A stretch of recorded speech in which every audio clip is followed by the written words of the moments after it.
Hey everyone, welcome to the T4 Show, episode number 134 for March 20th, 2013. My name is Michael Manna, and joined as always is Colm. Actually, he's joining me. He isn't conjoined or joined in any way. He's not a Siamese twin. He is one person, and he's trying to rip his arm off. I don't understand. Well, I was trying to get the conjoinment. Oh, how are you doing today? I'm doing great, Michael. It's great to be here. It's we're back on our old Wednesday. This is just a temporary thing. We will be Mondays at 2 o'clock, but yeah, I'm glad to be here. It's a beautiful day outside here. It's around 70. Oh, no. Wrong. That's me, not you. No, it's 30 here. Yeah, exactly. So are you still mad at me? We're going to go a little inside baseball. I did not return your text yesterday, and you're mad at me now. And Dave Scone says we're like old married couple. Is that true? It is true, Michael, because I was texting you and was not getting any responses. So then I was just texting you ridiculous comments to make you text me, and it still didn't work.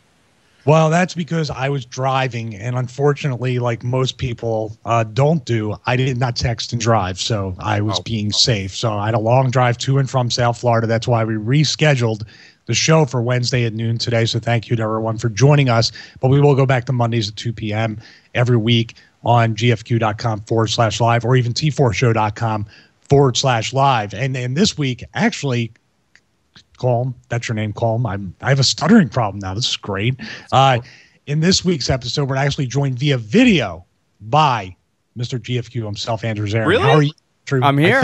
I'm in the studio. I didn't know that. Look at this. There's video and everything. Look at that. I've been here the entire time. You're not even paying attention. I didn't even know. I thought you were asking about your video just because you wanted it for your own self. What are you talking about?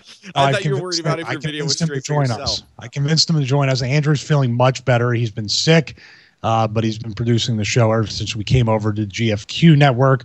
So before we even get started with the show, just remember, a couple of people didn't know, and we didn't inform them that we switched feeds, Andrew and Colm. So make sure you go and check out T4 Show now with video, not only on blip.tv, but also on iTunes, audio and video on both those formats on iTunes. So check it out. And if you are subscribed through T4 Show, please switch over and subscribe through GFQ. So I don't know how we're going to go into how do you lead in or present, I should say, the top story, which is the horrible. This is the reviews I'm hearing. Horrible, a joke. That's you saying it's a joke.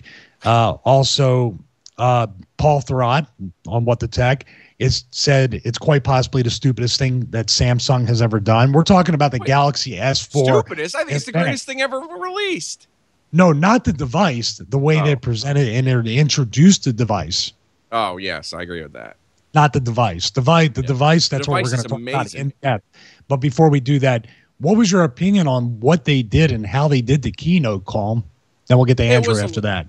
You know what's funny is that Andrew and I had to talk about like how they were presenting. They did this big like hullabaloo. And first of all, this is a Korean company doing an event in New York at 8 o'clock, I believe, p.m. Maybe it was 7.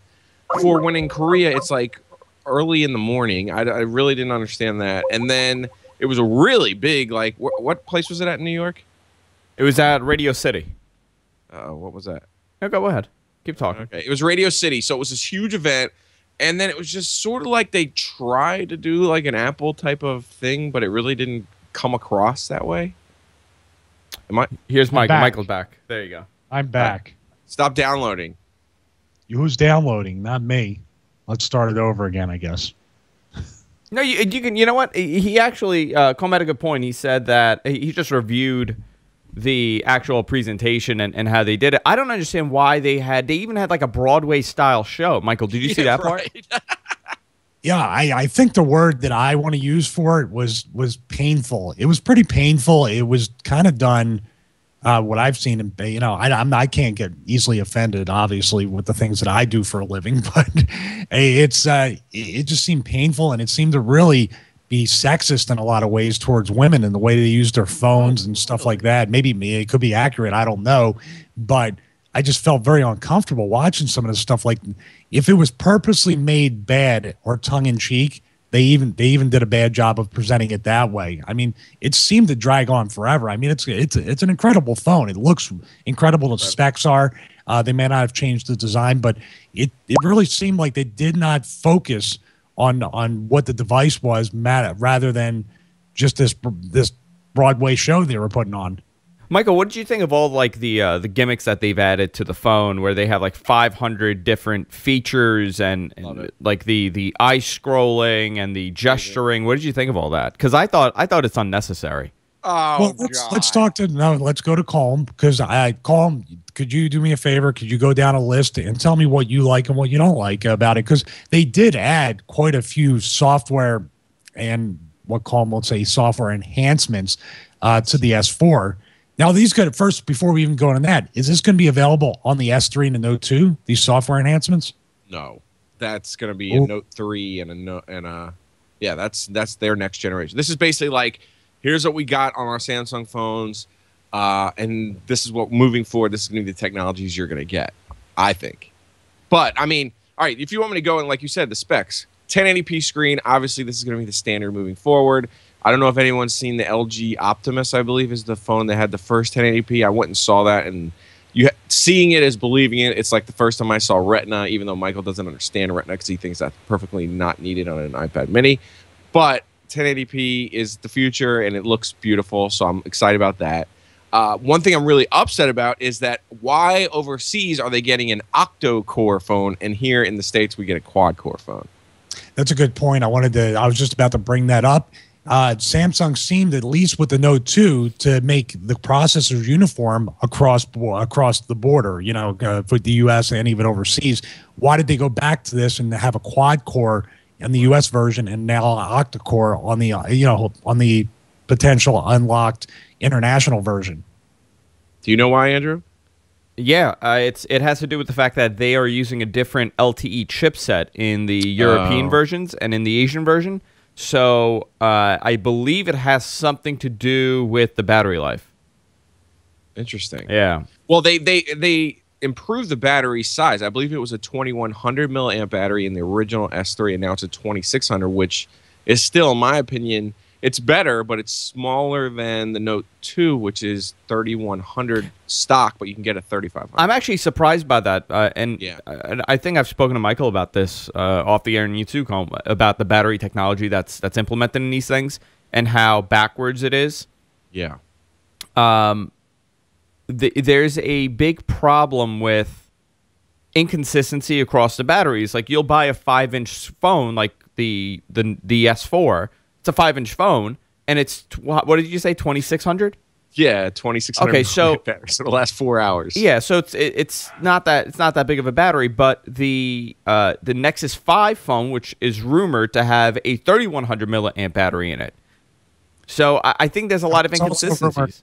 It's also rumored to have a horrible camera again. That's where you go into the Nexus. No, wait, why are you saying that? 13 megapixel camera. They're never going to put no. I'm talking about the Nexus 5. Those Nexus phones never have a good camera. Now the S4, the jury's out on the 13 megapixel camera, because let's be honest, I got the iPhone 4S here.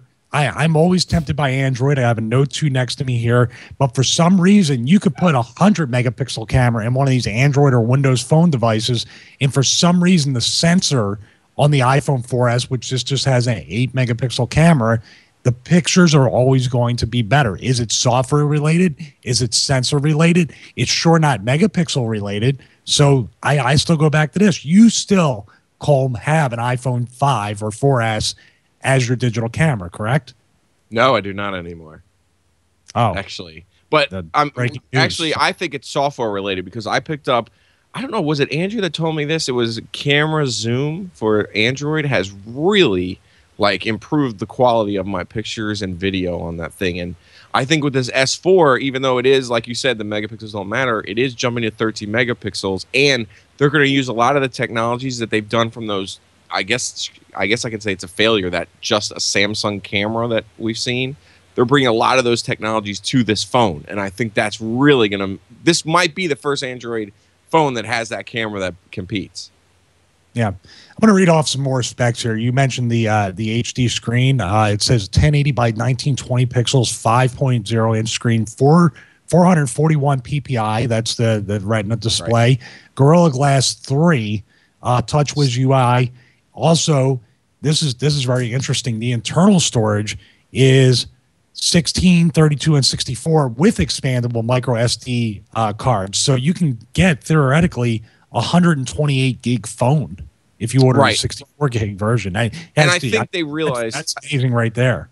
I think they realized from Note 2 users that having that capability to add an SD card and also having the ability to change out your battery is something that basically puts it, I think, a step ahead of the iPhone, because the iPhone is totally. I agree with that. I think sort of two selling points on Android that even this phone, I was talking about the Lumia 820, expandable storage and the way to change the battery out is huge, especially with LTE and battery life. Those battery life issues are instantly kind of nullified with an extra battery.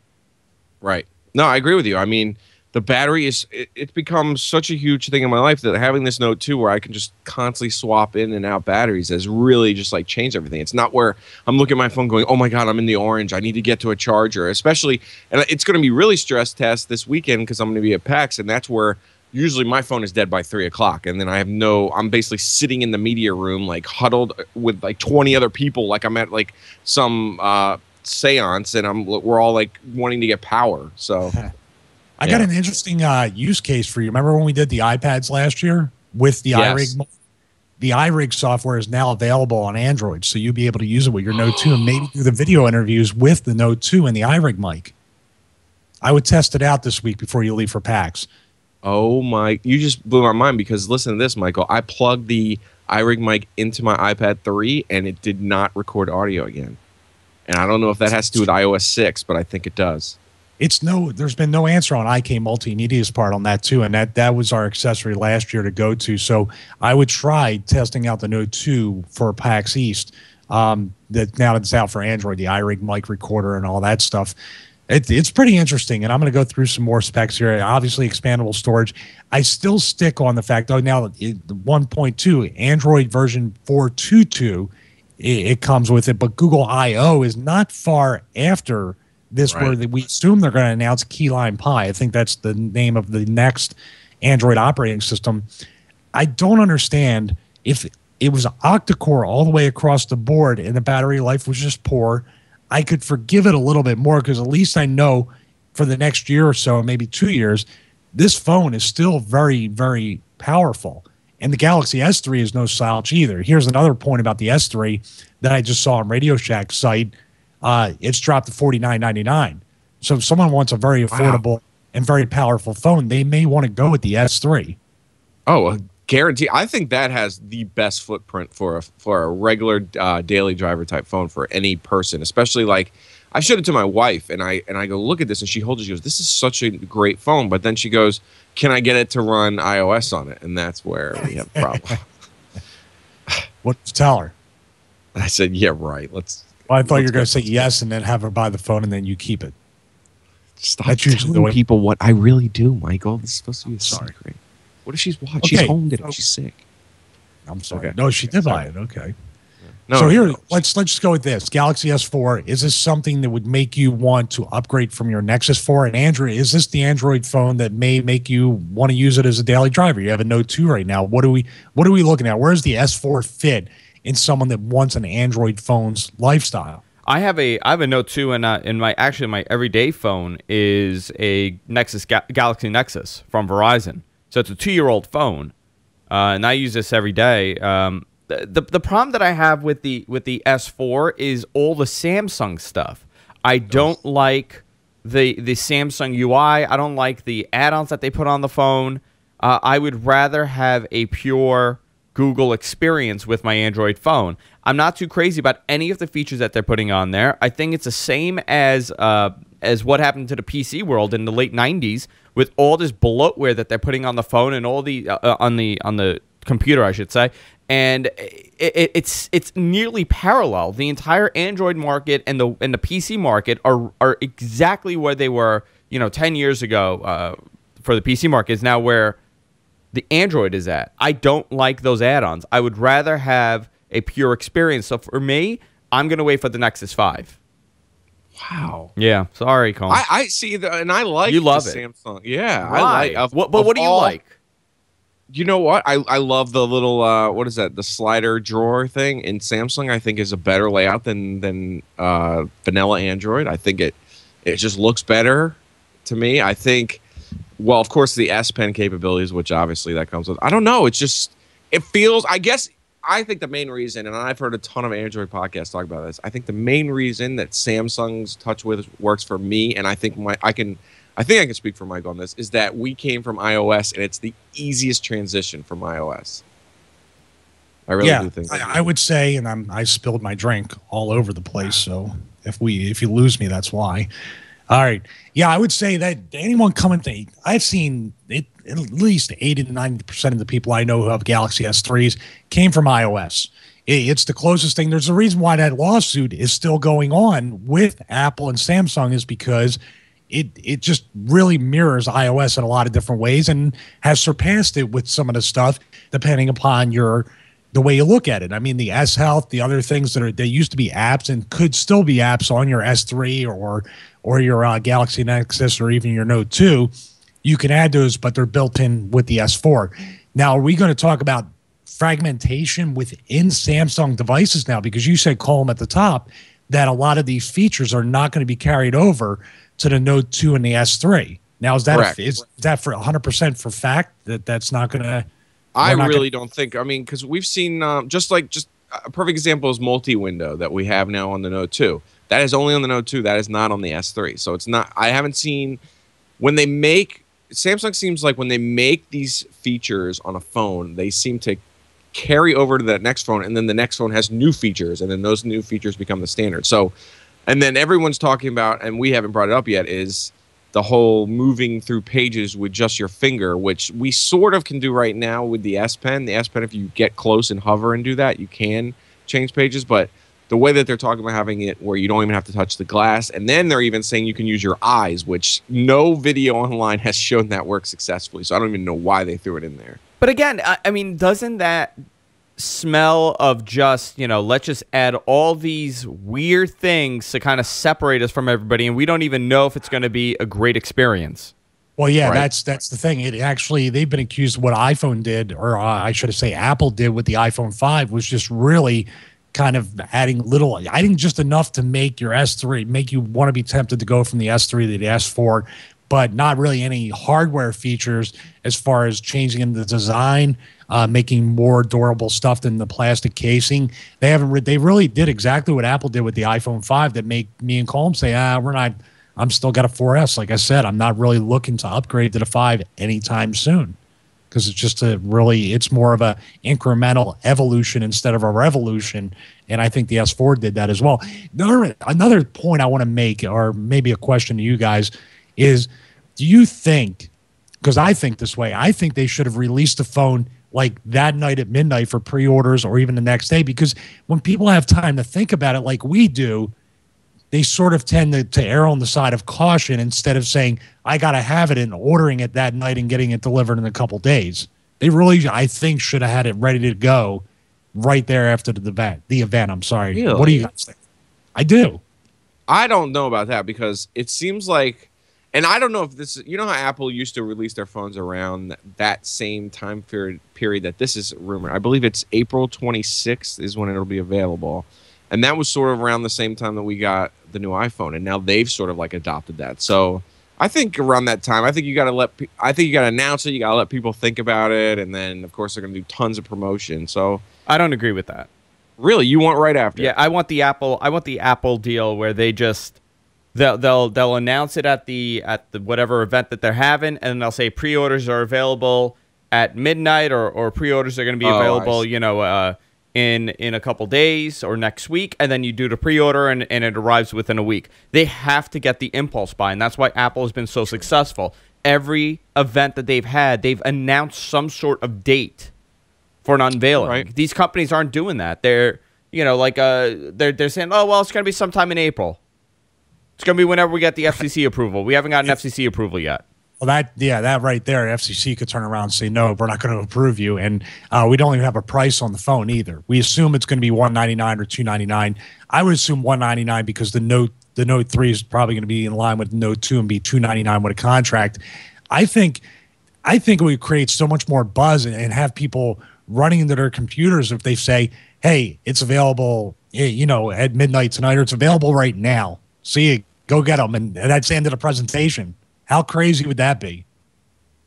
They have to do something like that. I mean, you got to think about the perception of Apple is totally different than any other company in the market. I mean, Apple has the greatest PR department in the world, where they've convinced millions of people that you need this device and you need it every single year. So how can Samsung or a Microsoft compete with that? Well, you compete with that if you react on the impulse buy and you get people to react based on that. I don't know about you, Colm, but I don't get, and I'm not this Apple guy, but I don't get the same feeling when I watch these events that other companies are having. It almost feels drawn out, and it doesn't have the same. Yeah, it doesn't. No, it's not even that. It's cheap copy. Cheap. Well, not even that. I just feel like it's missing something. It doesn't have that, oh my God, I need this right now feel. I got you. So there's no wow factor for you. No. Plus, I don't know. I mean, I hear what you both are saying. There's no face on Samsung. There's no Steve Jobs. There's nobody. At least Microsoft has Bomber. Android has their crew of people like Andy Rubin when he was doing Android, or even Eric Schmidt. He at least had somebody. I mean, I'm not saying that's good or bad or indifferent. I'm just saying Samsung doesn't really have a guy or a woman that at the forefront that represents, that markets, that sells it themselves as the face of Samsung.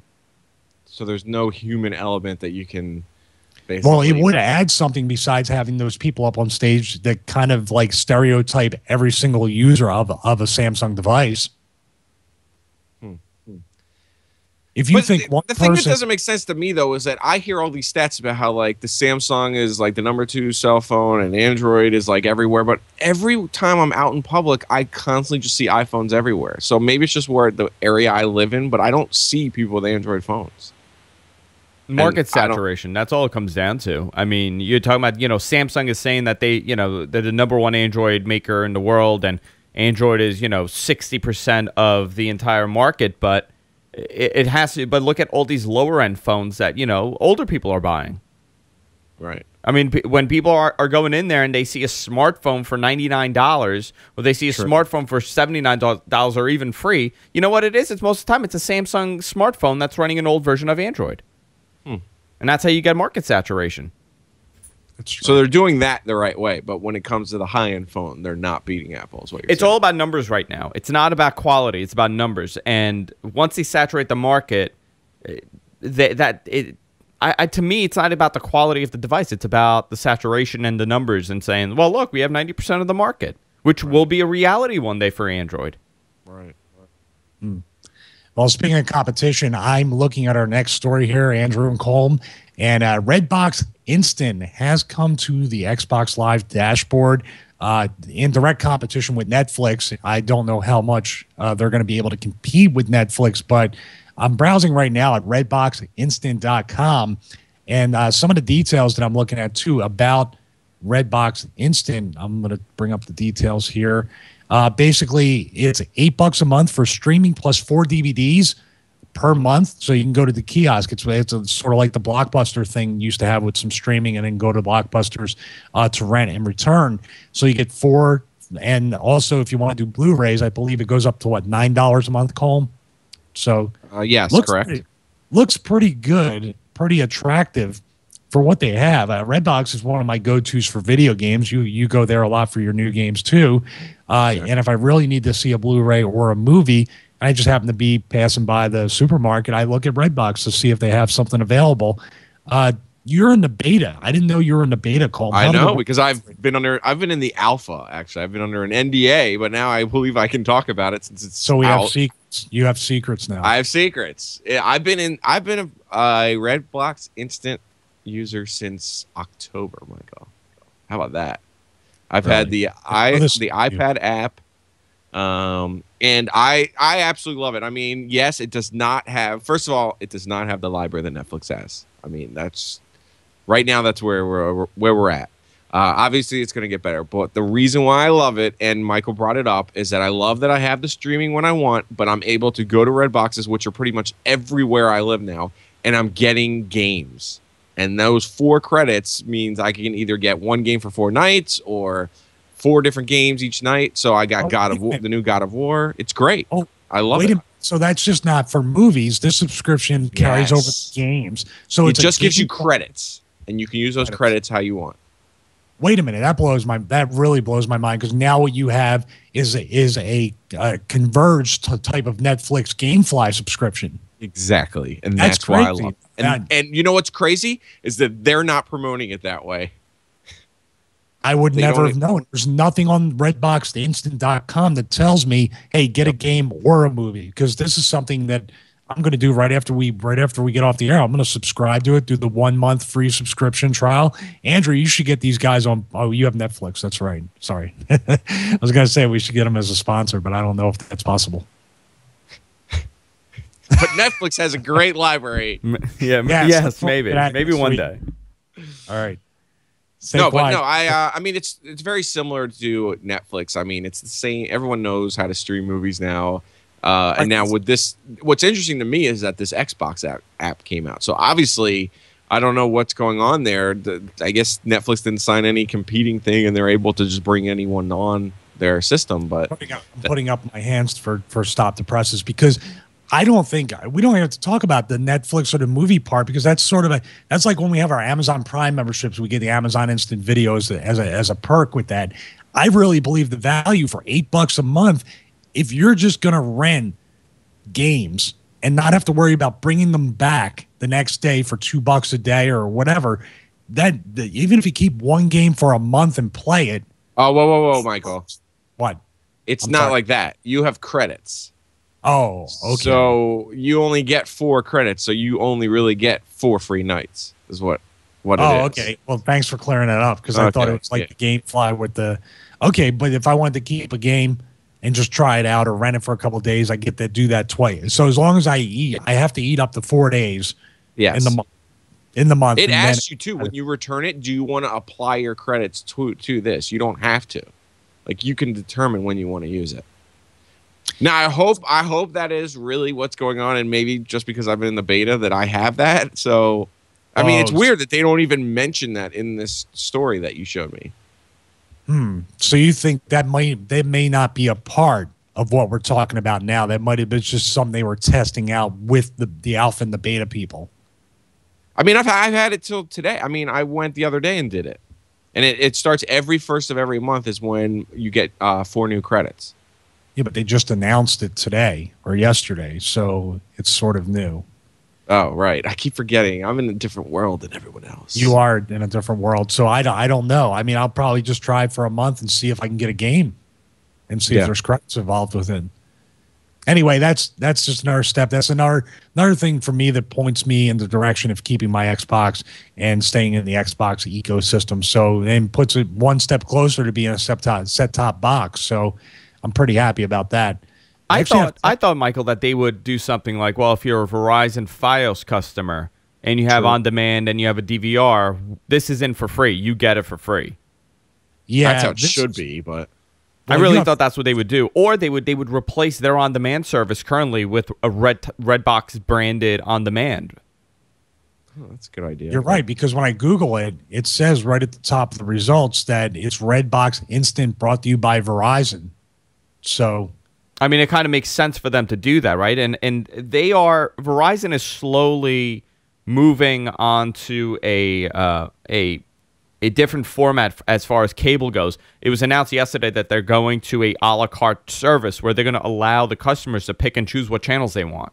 Oh, I can't wait. And this kind of plays into that factor where, can you imagine you pick, let's say, you only want HD channels, and you pick maybe like 50 or 60 HD channels that you want to pick, along with you got Redbox on top of that.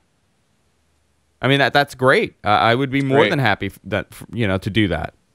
Yeah, they're eventually going to do it. This is a question of when, not if, because there's so much going on, and they know people are going online and viewing stuff or getting Hulu subscriptions or even more nefarious torrents and NZBs and stuff like that. They know if you can't beat them, you might as well just give them a better deal and join them and get the money from it. I mean, give it away for free.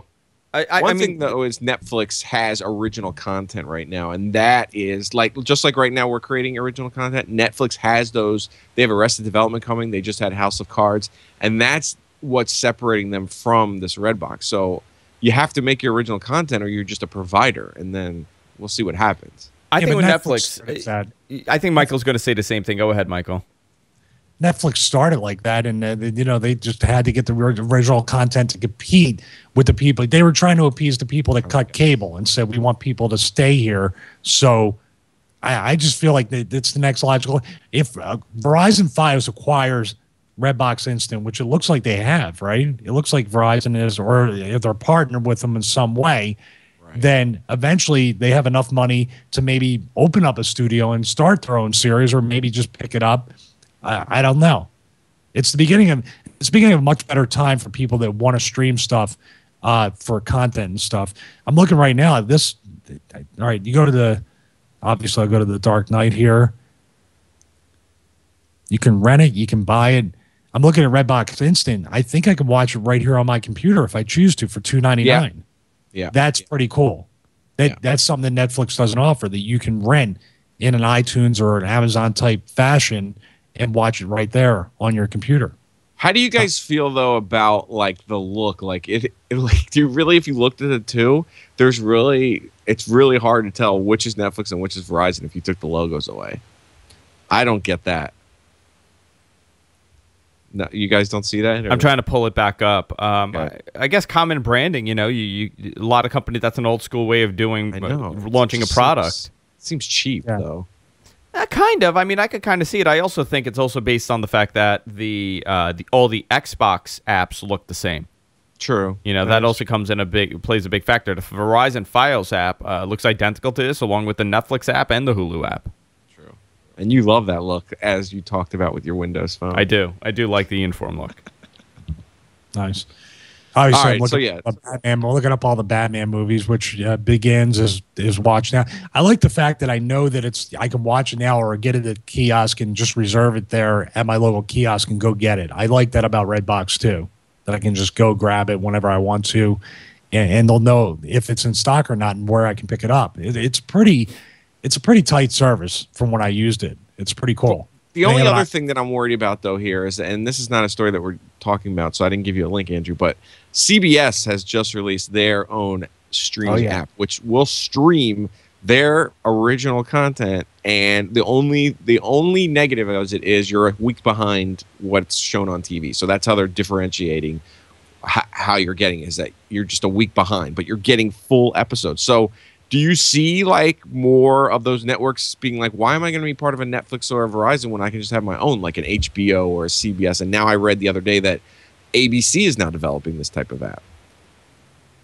Do you have to have any kind of cable subscription or anything? Does try to see what kind of internet you have, or is it just straight up?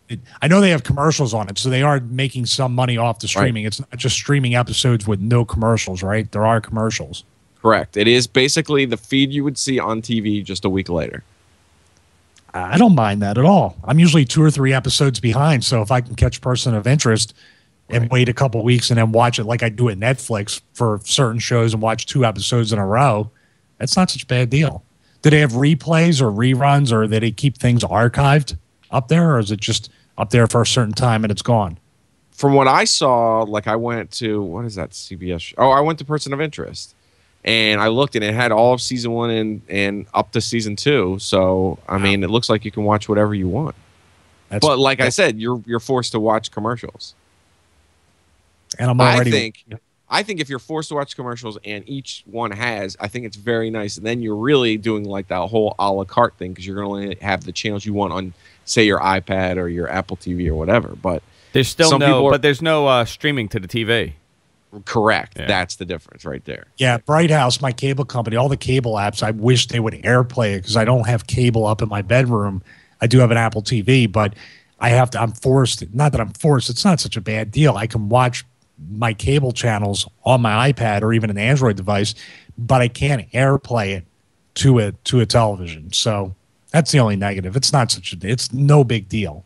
I can plug it in, actually, open it up and have it on the TV through the HDMI So that's one way of looking at it. You can wire it and still watch your cable stuff. No, it's an interesting time. I mean, all of these media companies are finally thinking about, okay, people aren't watching TV at 8 to 10 every night. Let's come up with a way where we can still reach them and still get those ad impressions at them. So it's exciting. But here's a problem, and I know Michael probably feels the same way about this, is that when you have, like, I'll give you a perfect example with Fios, right? I wanted to watch The Following. And on Fios, they have, let's say they're at episode 8. They're deleting the episode 2, 3, and 4, and they only have 4 through 8 now on demand. I hate that. It makes no sense to me why they would even thinking about doing that. Like, if I want to watch a series, I'm going to watch it, like, on demand. Like, what difference does it make? You have the ads in there anyway. So someone like me is kind of forced into finding it in other ways. No, I totally agree with you that way. I don't understand that format. It. And that's where Netflix totally does it totally different, is that when they released House of Cards, it was episodes 1 through 13 on the same day released. And you could sit there all weekend and watch the whole show, or you could do it one a night. You should just be able to go, here it is, and you consume it the way you want. Do you guys remember when Heroes was on NBC? And then the great part about Netflix is they had an agreement where they would release the current episode 2 days later or 1 or 2 days later. I don't know why those agreements are no longer in place for certain shows, because that is a great model. I missed it on TV, but I can catch it on Netflix a couple days later. I thought that was the future of what all those shows were going to do, and it just stopped after Heroes. Because there were no ads there, and they basically were getting more people watching it that way than they were on NBC, is what I think happened. That's why they got canceled. Well, the show started getting terrible in season 2. That's true. That's true. All right. Well, you guys like video games, right? I think we're all gamers here.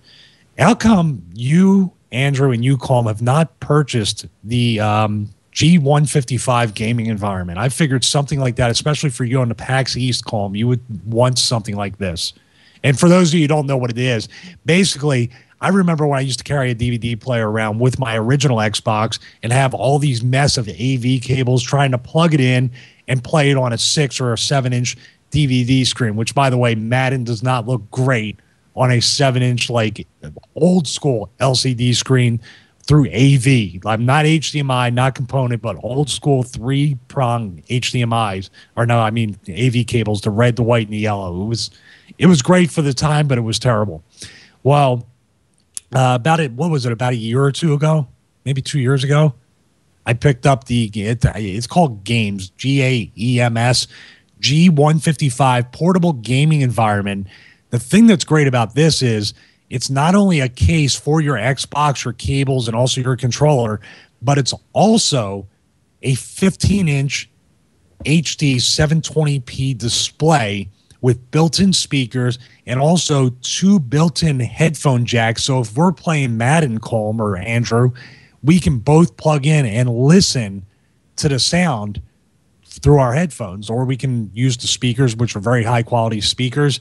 And when we're done, we basically pack it up, fold it over, it's ready to go. And it also fits, I don't know about a Wii U, but at the time it fit a PS3, whether it's a slim or a regular size, old school version, or a Wii U. And I think this thing, for the $249.99 that you can get it off the GFQ Amazon store, is an amazing accessory. I mean, it works. I mean, it's outlasted my PS3 3D display. And I've used it about a year longer, and it's traveled. I've used it in hotel rooms. I've used it in my truck when I had the power inverter and plugged it in there. I just think it's an excellent accessory for anybody who games and travels. Yes, and there you go. You said travels, and that's something I rarely do. Let me ask you guys this, because Michael's like a serious gamer. I'm not as much of a serious gamer as I used to be, but do you think devices like this are as relevant nowadays, now that we have, the iPad and we have other Android tablets, and gaming and consumption has totally changed? Well, I think it has a multitude of uses. I'm surprised we didn't see it last year at PAX East, because not only is this for traveling, but say you want to go have a LAN party at someone's house, or you want to do something in that effect, go and play a game, or even just bring it over someone's house to play it. I mean, it's like that Optima projector that I'm always tempted to buy, the GT750. You load it in the backpack, you bring it over your friend's house, you put it up on the wall, even in daylight, it looks great, and you hook up your game system and you guys play video games. I think those things are they're not niche. I don't consider them to be niche, because I think anybody that plays video games, even a kid, you don't want to give a kid a really nice TV in their bedroom or whatever. I would give them the case, because then they can bring it over to grandma's house, play without having to hook up the Xbox to the TV. And when you want to ground them, guess what? Fold it all up, take it back, and you don't have to unplug anything. You just take the case and hide it from them for the month they're grounded. I just see it as there's certain things that I see are gimmicky or niche or whatever, and then certain things that might be considered that way by other people, but I think are, wow, this is really a good idea, and I wish I thought of it. And that's one of those things like this deal. Yeah, if I would travel a lot, this would be something I would totally get, especially not only because I could bring my Xbox 360 and PS3 and have it in a hotel room or wherever I'm staying, but just to basically bring it on the plane and stuff. It's in this really nice case that I don't have to worry about anything getting messed up. Well, that's another good point. In airports, it's great to just open it up, plug in one plug, and you're done. Or two plugs, I should say. You do have to plug in your Xbox and the screen, but you plug those two things in at any airport. And Southwest and stuff has those tables set up with the two plugs, or they have charging stations, and be able to play video games. I know people say, well, what about a PS Vita and stuff like that? But if I'd rather spend a $250 on this than a Vita. That's the way I look at it. Really? Yes, absolutely. Wow. Because I already have the home console game. Why not be able to travel with it and have full 720p video on a 15.5-inch screen and do that, and still not have to buy two different games or a PS3? If I already have a PS3, why not do that instead of spending $250 for another console, the Vita, and spending $40 to $50 or $60 for the game for that? Right, but my only reservation though is what the whole gaming industry is talking about now, about having things, especially like Project Shield for Nvidia and stuff, where they're going to be streaming. You're going to have like a console somewhere, maybe at your house, and they're streaming the games to your device. But granted, it won't have a 15.5-inch screen. Well, if you had internet access and you knew you had internet access, why not just basically plug your Mac Mini into that and use it for Steam? Yeah, that's true. That's way out there, because you'll have to just bring your computer and your keyboard or your joystick or whatever from there. But I just see it as I just see this case, and it's got how many reviews does it have? And it's 4. Oh, it's only got 3. I think I'm one of them. But a lot of people have written like that they're blown away. It surpassed their expectations. So absolutely. I don't know. I want to see yours live and then make a judgment, because I've never seen one actually live. I've used this thing with my Retina Display MacBook Pro when I wanted to record a video game thing real quick. I've used this as the pass-through on my Intensity Extreme. It has a ton of different uses. You could use that with the Game Capture HD and still play video games and be able to capture it. It actually expands that portable setup we talked about last week with the Game Capture HD, your Retina Display MacBook Pro. It really is a nice added touch to that. Also, I figured out a way to do return video with where the PS3 3D display was with the Intensity Extreme for the show. So it's like a 15-inch monitor too. I'm not trying to convince you. I've already blown your mind. I want to see it. So, okay. I want to see it. Well, you're trying to get me to PAX East, aren't you? I am trying to get you to PAX East. Well, why don't we talk about that? This is probably last year was one of our great. It was a big event. I came up there. Brett was with us this year. Essay's coming with you guys. And PAX East, we were very well received last year. We were on the live Destructoid show with King Foom, and you're going to be on that this year again. And the developers last year couldn't have been more accommodating.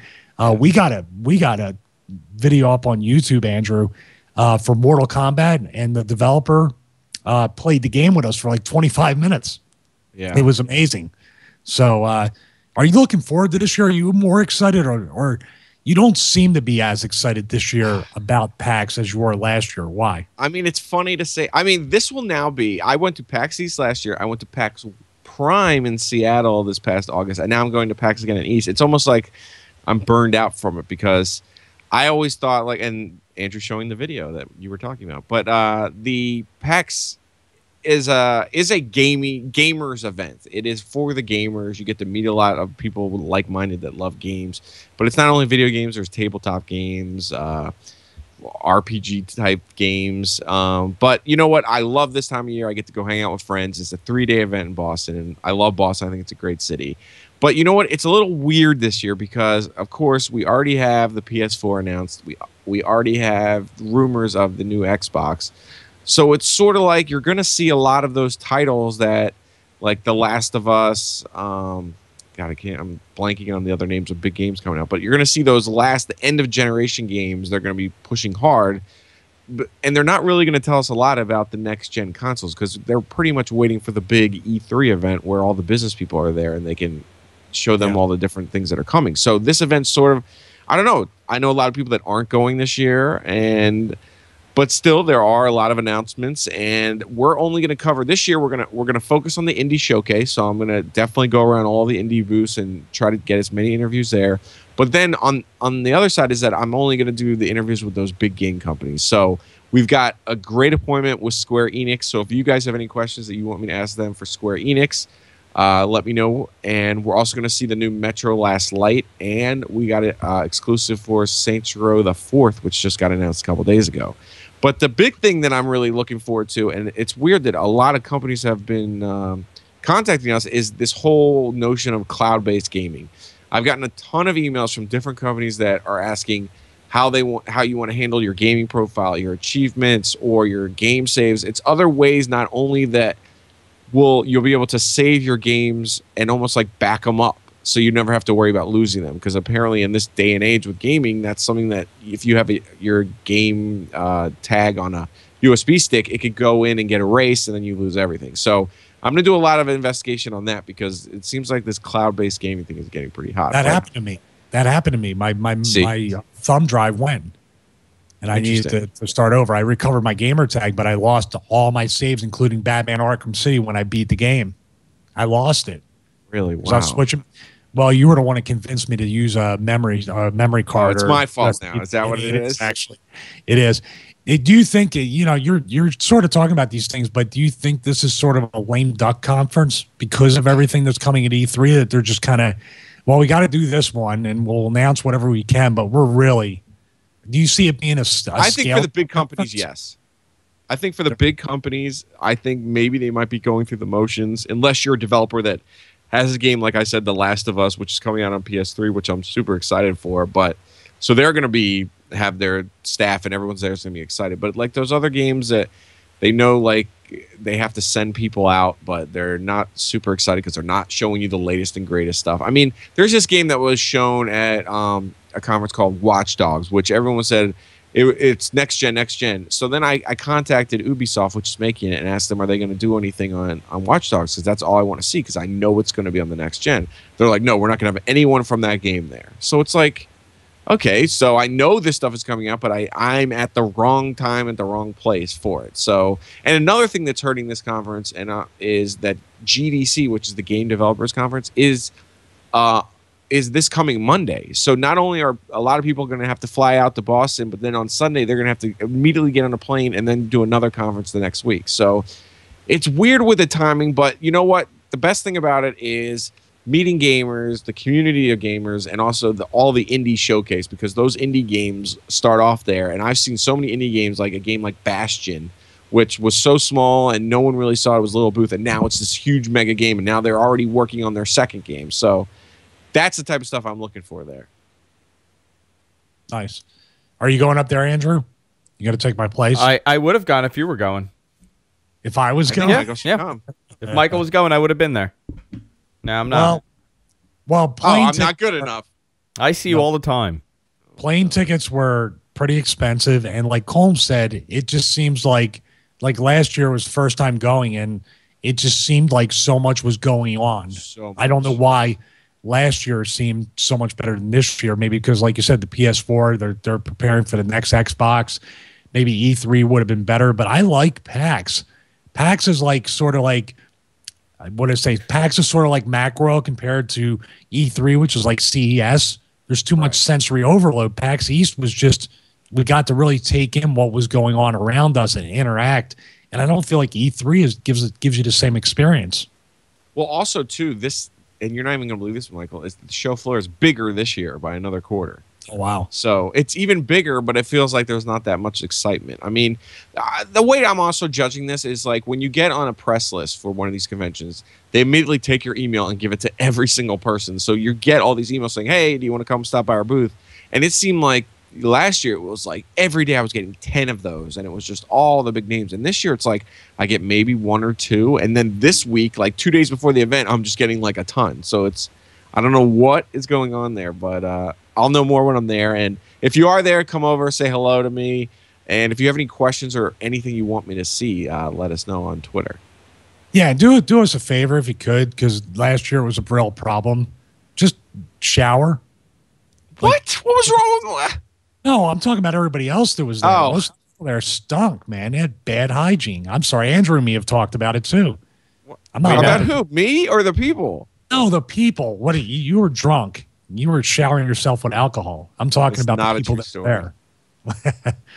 Am I wrong, Andrew? I'm not judging people. Oh no, but- I've gone to a bunch of these like these press events in New York, and the entire place just smells like garbage.